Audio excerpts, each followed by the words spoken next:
Assalamualaikum warahmatullahi wabarakatuh. Selamat datang di Next Step Komik Digital, yaitu kalian pada tahap ini akan dibimbing mengenai proses penyelidikan masalah. Yang sudah tentu kalian sudah melewati awal step di Komik Digital, yaitu mengenai orientasi masalah.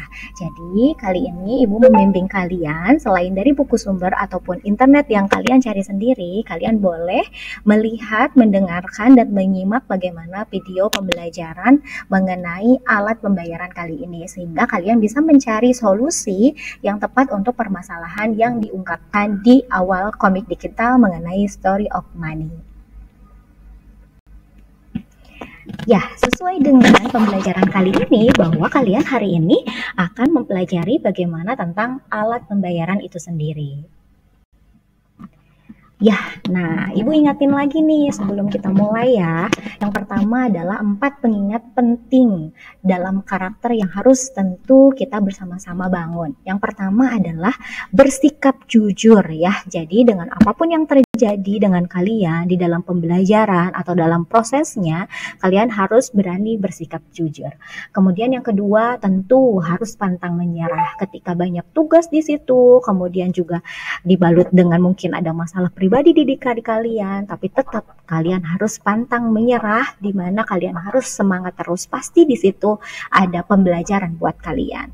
Kemudian yang ketiga, karena kalian pembelajarannya itu bersama teman-teman dalam satu kelompok, maka kalian harus nih tolong menolong dan juga saling menghargai, sehingga nanti proses pembelajaran pun bisa berjalan dengan kondusif. Ya, dalam pembelajaran kali ini yang kalian harus capai yang pertama adalah IPK-nya. Apa sih itu IPK? IPK adalah indeks pencapaian kompetensi. Jadi yang pertama kalian harus bisa nih menjelaskan pengertian alat pembayaran. Kemudian yang kedua, kalian harus bisa mendeskripsikan sejarah uang ya. Kemudian yang ketiga adalah kalian harus bisa menentukan fungsi, jenis dan syarat uang. Dan yang keempat, tentu kalian harus bisa menganalisis perbedaan antara uang tunai dengan non tunai yang dikaitkan dengan kehidupan sehari-hari. Dan tentunya yang keempat inilah kalian harus pecahkan solusinya harus seperti apa ya. Nah, itu berdasarkan kepada kompetensi dasar.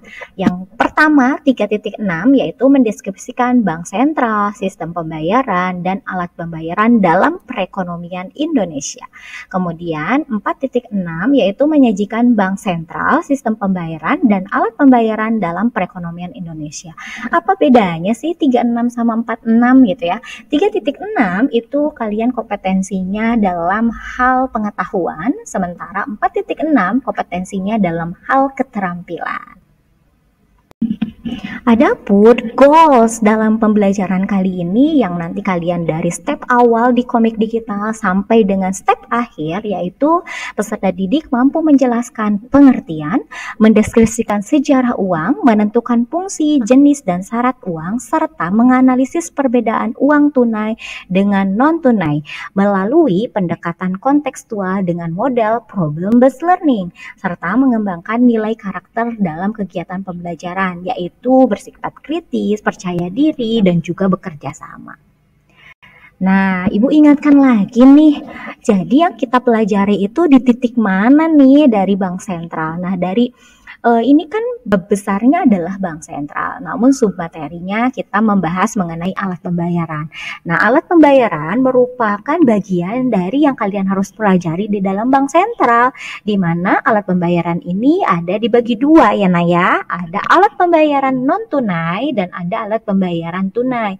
Nah, yang akan kita bahas bareng-bareng itu ini nah, dari mulai pengertian, proses transaksinya, jenis medianya, sama halnya dengan pembayaran tunai ya, ada yang pengertian, sejarah uang, fungsi, kemudian fungsinya, syaratnya, sistem moneternya seperti apa. Oke. Nah, kalian simak nih foto-foto berikut ini adalah bukti nyata bagaimana keadaan masyarakat ya. Di mana foto pertama ini diperlihatkan anak kecil yang sedang melakukan pungutan sampah ya. Jadi pemulung, padahal ini ibaratnya masa-masa ini adalah masa-masa bermain ya Naya, kemudian ini masih sekolah dasar. Kemudian berikutnya adalah kondisi di mana tiga orang laki-laki sedang makan, di mana lihat lingkungannya kotor gitu ya, kemudian makannya itu juga tidak pakai alas piring dan sebagainya. Nah, ini kondisi makan pun tidak kondusif. Nah, yang ketiga itu di mana terjadi rebutan ya, nah rebutan bantuan ketika ada yang memberikan bantuan secara tunai. Jadi dari tiga permasalahan ini apa sih yang kalian ketahui? Apa ya? Oke, betul. Di mana kalian itu dalam foto-foto ini mendeklarasikan bahwa masyarakat kita itu tidak semua mencapai kebutuhannya dengan baik ya Naya. Ada kalanya masyarakat-masyarakat yang kesulitan untuk memenuhi kebutuhan. Padahal mah kebutuhan itu merupakan hal yang paling sentral yang harus dipenuhi untuk kelangsungan hidup tentunya. Ya, nah, kelangsungan hidup ini akan terpenuhi tadi kalau kita memenuhi kebutuhan-kebutuhan dasar kita seperti makan, tempat tinggal, pakaian gitu ya. Nah, ini semua barang ataupun jasa itu semua kita bisa dapatkan kalau kita punya apa, Nak? Kalau kita punya yang namanya alat pembayaran. Nah, apa sih sebetulnya kata Bu Widi tadi alat pembayaran tuh apa sih, Bu? Oke, simak ya, Nak. Pengertian alat pembayaran. Alat pembayaran kalau di Indonesia dikenal dengan istilah uang. Nah, uang itu apa sih? Uang itu adalah suatu benda yang umum diterima oleh masyarakat untuk pembayaran barang jasa. Ya, barangnya, jasanya, serta hal-hal lain termasuk dengan pembayaran utang pun pakai uang. Nah, benda bisa jadi uang kalau punya syarat-syaratnya atau terpenuhi syarat-syaratnya. Yang pertama, mudah dibawa-bawa. Yang kedua, tahan lama. Yang ketiga, dapat dipecah menjadi unit terkecil. Yang keempat, nilainya stabil. Kemudian yang kelima, diterima secara umum. Dan yang terakhir, jumlahnya dapat memenuhi kebutuhan. Nah, berikutnya.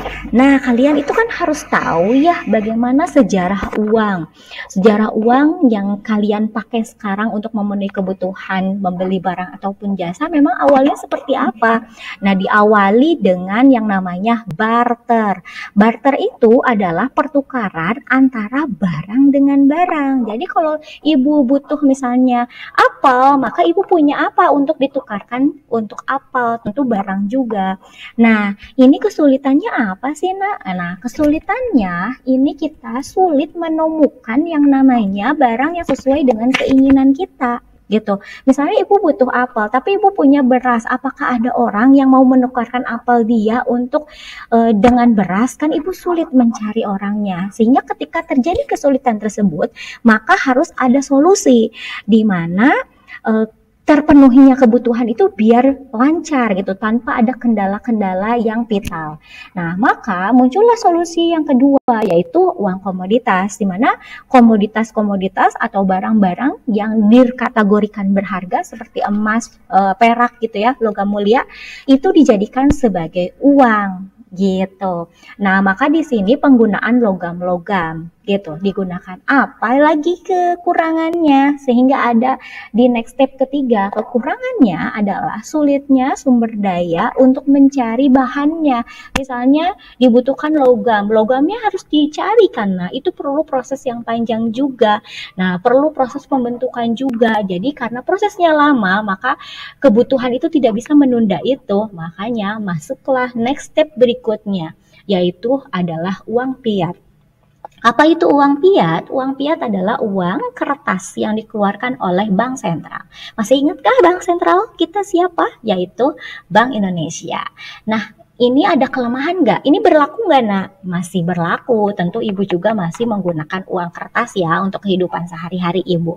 Nah, apa ya kekurangannya? Satu, terkadang uang kertas kualitasnya menjadi apa ya, sudah tidak layak gitu, sampai robek-robek, udah gitu kotor. Kemudian juga resiko yang paling tingginya adalah kehilangan ya. Hilangnya itu misalnya jatuh atau mungkin kalian lupa menyimpan gitu. Itu banyak hal-hal yang bisa terjadi ya. Nah, sehingga Kalau kita melakukan transaksi dengan jumlah yang besar, kita tidak mungkin ya, tidak praktis kalau bawa-bawa uang segitu banyak. Misalnya ibu mau transaksi 10 miliar nih nak. Wah, kalau transaksi 10 miliar itu nggak mungkin dong kita pakai-pakai uang terus angkut ke sana kemari. Nggak mungkin kan? Maka keluarlah solusi yang berikutnya, yaitu adanya cek yang dikeluarkan oleh bank umum sebagai alat pembayaran. Di mana ibu tinggal menuliskan saja 10 miliar, kasihkan aja ke orang yang akan ibu beri uangnya. Nah, ini lebih praktis? Iya, jelas lebih praktis. Hanya kekurangan lagi nih masuk. Jadi, di mana kita harus biayanya ada lagi satu, kita harus punya nasabah tertentu gitu, nasabah giro ketika kita mau mengeluarkan cek. Kalau kalian sebagai nasabah tabungan biasa ya kalian nggak bisa gitu ya, harus masuknya giro. Kemudian yang kelima adalah electronic commerce. Kalau electronic commerce, nah yang sekarang lagi era digitalisasi uang ya, dimana dengan handphone saja kalian sudah bisa bertransaksi. Jadi sekarang kalau ibu ketinggalan dompet, nggak lagi riweh kayak dulu gitu ya, dimana ibu sudah tenang asalkan di handphone ibu sudah ada aplikasi transaksi keuangan, misalnya ada m-banking gitu, ada aplikasi Dana, ada aplikasi dari Gojek ataupun dari OVO dan lain sebagainya. Jadi ibu dengan handphone ini saja ibu bisa memenuhi kebutuhan ibu untuk melakukan transaksi pembelian atas barang dan jasa ibu. Kemudian juga bisa melalui kartu-kartu ya nah ya, ada kartu ATM, ada kartu kredit, ada electronic money, itu bisa digunakan. Nah, sekarang menjadi gempuran nih, menjadi suatu yang lagi tren nih, di mana penggunaan uang tidak lagi pakai uang fiat ya, tapi banyaknya kita bertransaksi melalui handphone kita sendiri. Nah, ini yang jadi permasalahan di titik kalian kan, apa sih? Ternyata banyak juga efek negatif dari yang nomor 5 ini yang kalian harus pecahkan, dan tentu ini kan kita tidak bisa menolak ya Naya. Ini sudah masuk kepada masyarakat kita, sudah berkembang besar gitu, berkembang banyak. Maka solusinya yang harus kalian cari adalah untuk kalian harus seperti apa? Pemerintah harus seperti apa, dan juga bank sentral tentunya harus seperti apa, sehingga peran dari menstabilkan keuangan masih bisa dilakukan gitu. Walaupun penggunaan uang fiat ataupun uang logam sudah tidak ada lagi. Ya, berikutnya. Nah, sebetulnya fungsi uang itu apa sih? Fungsi uang yang pertama adalah fungsi aslinya ya. Yang pertama adalah sebagai alat tukar tadi. Ketika ibu butuh barang atau ibu butuh jasa, maka ibu tukarkan dengan uang. Kemudian alat satuan hitung. Ketika ibu membeli barang A sekian rupiah, barang B sekian rupiah, maka totalnya sekian rupiah. Jadi ibu tahu pengeluaran dalam satu bulan itu berapa. Kemudian ada fungsi turunan uang. Nah, fungsi turunan uang ini merupakan fungsi yang turunan yang dari asli. Yang pertama adalah standar pembayaran yang akan datang, kemudian standar sebagai alat penyimpan kekayaan, kemudian alat pengalihan nilai. Nah, itu adalah fungsi turunan uang. Oke, berikutnya. Nah, apa sih jenis-jenis uang tuh kayak gimana aja sih gitu ya. Nah, ini pembayaran tunai ya. Satu, berdasarkan pihak yang mengeluarkannya, yaitu berdasarkan dari bank sentral, itu ada uang kartal dan ada uang giral. Kemudian yang kedua, itu berdasarkan negara yang mengeluarkannya, ada uang domestik dan ada uang luar negeri. Dan berdasarkan nilainya, ada uang bernilai penuh dan tidak bernilai penuh.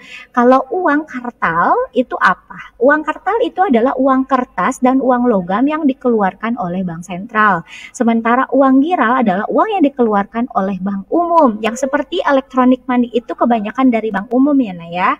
Kemudian berdasarkan negara yang mengeluarkannya. Ada uang domestik ya yang berlaku dalam satu negara, contohnya rupiah, berlaku di Indonesia saja. Kemudian ada uang luar negeri, contohnya adalah dolar yang bisa dipakai di perdagangan internasional. Kemudian yang terakhir adalah ada nilai uang. Nah, nilai uang itu ada uang yang bernilai penuh di mana nilai pembuatannya sama dengan nilai nominalnya. Kemudian kalau uang yang tidak bernilai penuh itu antara pembuatan dengan nilai bahannya bisa lebih kecil atau lebih besar. Uang bernilai penuh contohnya adalah uang logam gitu ya. Gitu. Next step selanjutnya. Nah, alat pembayaran tadi ya, Ibu tekankan lagi, ada pembayaran itu kan uang ya. Nah, uang itu ada yang dibagi menjadi uang tunai, ada yang bentuknya aplikasi yaitu non tunai. Tapi sama-sama bisa dijadikan sebagai alat pembayaran. Kemudian yang berikutnya, Oke, alat pembayaran tunai.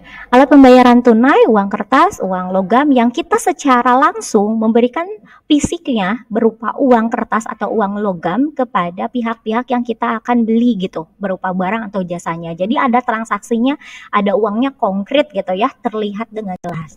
Itu yang disebut dengan alat pembayaran tunai.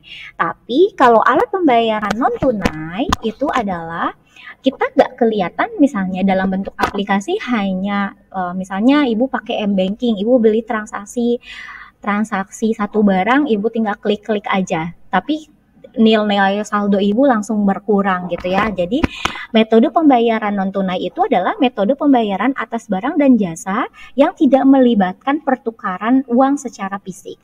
Nah itu, tetapi saldo-saldo uang di bank umum itu berkurang karena kita melakukan transaksi.